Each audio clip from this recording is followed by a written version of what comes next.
Ei, Valdeci Júnior, cadê você? Eu tô aqui sumido atrás dessa carestia, dessa falta de dinheiro, dessa crise.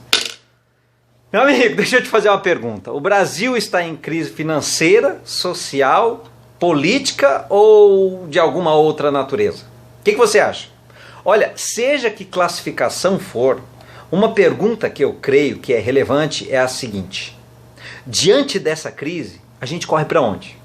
Em face da presente crise, para onde migraremos?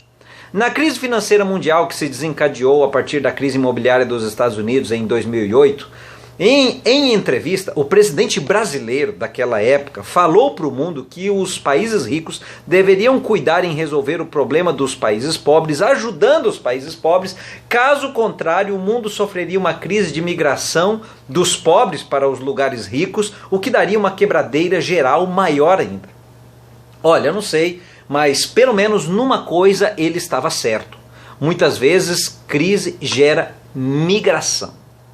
No tempo de Jacó, a maior potência política do mundo era o Egito. E quando a crise financeira mundial chegou, foi aquele país que era rico que acabou sendo a solução temporária para resolver o problema dos pobres. Mas, posteriormente, a densidade demográfica exagerada pela presença dos imigrantes trouxe uma situação social insustentável. Dependendo da forma, processos migratórios intencionados a resolver crises presentes podem gerar crises futuras ainda maiores.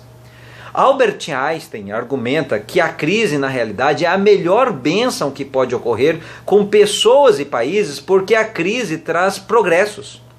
Einstein lembra que é na crise que nascem as invenções, os descobrimentos e as grandes estratégias. E ele segue dissertando sobre a oportunidade que a crise pode ser para as inovações, a criatividade, as superações e, por fim, a vitória. É claro que na crise também existem as possibilidades da desistência, do conformismo, da entrega, da fuga, da busca por soluções fáceis e erradas, e enfim, do fracasso e da falência.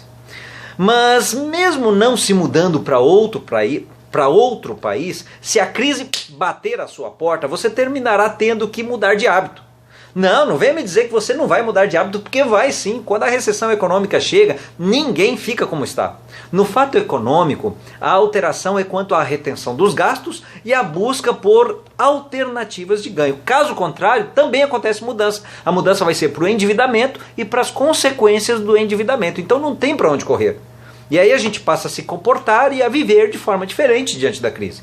Agora, paradoxal é perceber como essa mudança acontece nas finanças de algumas igrejas, onde naturalmente, enquanto os membros encontram o desemprego e a menor renda, os dízimos e as ofertas aumentam. Sabia? O que será que acontece? Depende da atitude de cada cristão. Você pode escolher se tornar revoltado com Deus ou dependente dele. Recentemente, minha esposa e eu passamos, cada um com seu caso, por grandes crises de saúde. E aí depois de um tempo, a gente se recuperou. Mas, para que não viesse a reincidência, nós nos obrigamos a mudar a nossa vida, no estilo de vida. E agora, meu amigo, o que eu tenho a lhe dizer é que hoje nós somos muito mais abençoados por estarmos vivendo de forma mais saudável e termos uma expectativa de vida mais promissora. Pense bem, você não tem a possibilidade de mudar a cosmovisão dos eleitores brasileiros, o comportamento dos políticos, os vieses constitucionais ou as manobras financeiras desse país.